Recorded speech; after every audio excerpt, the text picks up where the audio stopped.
Қазақстанда енді жаңа туған сәбилер аты жөнінен бұрын ЖСН алады.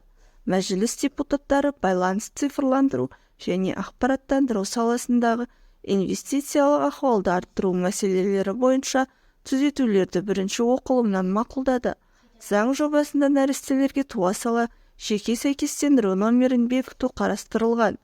Бұл туралы Станкз ақпарат агенттігі хабарлайды. Жаңа туған баланың жеке деректерін жоғалту қаупін болдырмас үшін бала туғаннан кейін бірден алғашқы 20 минут ішінде жеке сәйкестендіру номерлерін беру ұсынылады. Осылайша алаяқтық және адам ұрлау сияқты заңсыз әрекеттердің қаупін азайту көзделіп отыр. Құқық қорғау органдары бірнеше рет балаларды сатумен айналысқан қылмыстық топтарды ұстады. Олар маркетплейстер арқылы нәрестелерді сатқан. Балаға туа сала ЖСН беру бірінші кезекте осы мәселені шешуге бағытталған.